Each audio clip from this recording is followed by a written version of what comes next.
Bonjour Philippe. Bonjour les amis. Alors on s'en rend pas compte, mais c'est le printemps et du coup c'est le moment de penser à mettre, vous savez, de magnifiques jardinières dans son balcon ou aux fenêtres de sa maison. Alors vous nous en avez amené une magnifique. Philippe, comment vous faites pour avoir ça et pour que ça dure?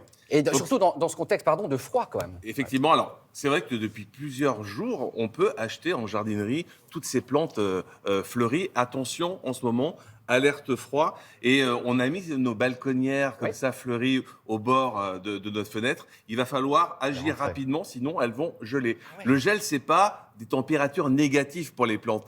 Entre 0 et 10 degrés, une plante peut geler. Surtout une plante en pleine floraison. Donc, il faut les protéger. Donc, on descend les balconnières, on les met au sol, près d'un mur. On ne les laisse pas comme ça en plein air. Deuxièmement, on peut mettre un voile d'hivernage pour ceux qui en ont. Ou alors, si vous n'avez pas de voile d'hivernage, un vieux drap, ça marchera. Mais en tout cas, pour les nuits. Pardon, l'erreur serait de les rentrer dans l'appartement. On ne peut pas les rentrer. On ne peut pas, il fait trop chaud. Moi, j'aurais fait l'erreur là. Chaud, froid, c'est pas l'idéal. Donc en fait, vous les protégez des vents, vous les mettez par terre, vous les couvrez avec Mais le voile d'hivernage, c'est pratique. un voile d'hivernage ou un vieux drap, ça marche aussi pour ces quelques jours. Oui, ça marche aussi. Voilà.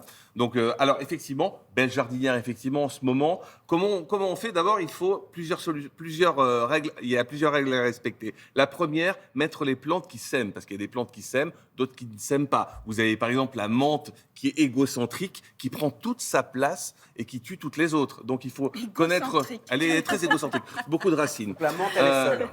La menthe toute seule. Ou alors la plante avec son pot dans la jardinière, c'est le petit truc.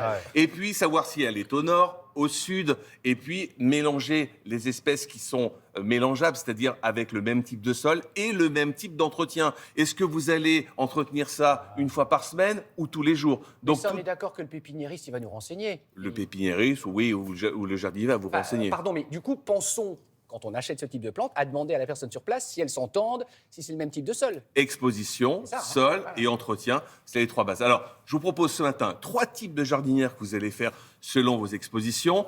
Que choisir aussi comme jardinière, plastique, pas plastique ou facile à mettre en place? Regardez, on a enquêté. Thomas, on veut fleurir nos jardinières ce printemps. Qu'est-ce que vous nous conseillez?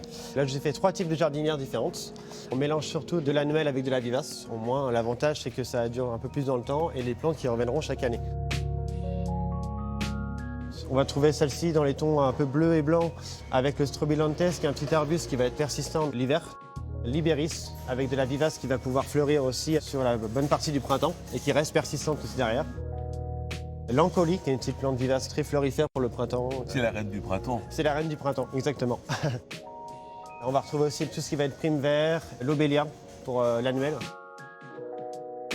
Dans le rose, on va retrouver la renoncule, le Némésia, qui est une floraison estivale. Et l'avantage de celle-ci, c'est qu'elle va avoir un port un peu retombant. Le cyclamen est mélangé, pourquoi pas, avec un petit peu de graminées, ce qui peut être sympa et qui donne un peu de feuillage et un peu de couleur à la jardinière. Et pour la dernière, pareil, on va retrouver tout ce qui va être graminé. Donc là, c'est du carex, bronze. Donc pourquoi pas mélanger avec la prime vert, la renoncule mélangée au saxifrage, qui est une vivace. Et le muflier, par contre, qui lui va continuer à fleurir tout le long de la saison.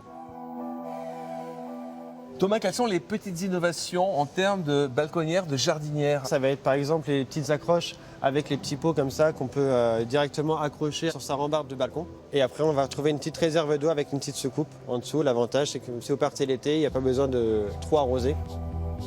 Alors là, on va trouver la petite jardinière qui va s'accrocher pareil sur la rambarde avec la solidité en plastique des accroches. Et la petite nouveauté de cette année, ça va être la petite barre métallique qu'on positionne directement sur le centre de la jardinière pour éviter que la jardinière s'écrase.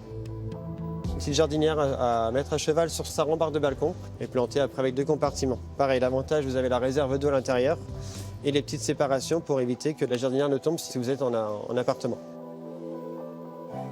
Thomas, quels sont les 3 incontournables à avoir lorsqu'on est un peu fainéant sur l'entretien? Il y a le dipladénia qui va demander un arrosage à peu près une fois par semaine, qui peuvent même fleurir tout l'été en s'absentant 15 jours en vacances. Le pélargonium, donc pareil, qui va demander un arrosage par semaine. N'oubliez pas d'enlever bien les fleurs fanées, histoire que ça continue à fleurir en continu tout le long de la saison. Et il y a le kalanchoé, qui va, pareil, fleurir tout le long de la saison et qui demande très peu d'arrosage, à peu près un arrosage par semaine. Ne pas surcharger la jardinière non plus de plantes, il faut laisser de l'espace. Et puis lorsque l'on plante une jardinière, il faut bien tasser le terreau, vraiment appuyer très fort parce que vous avez un coefficient du terreau, il faut vraiment le tasser et arroser après la plantation. Mais en ce moment, on lève le pied sur l'arrosage parce qu'il fait trop froid. C'était les conseils de Philippe, conseils avisés. Merci beaucoup Philippe.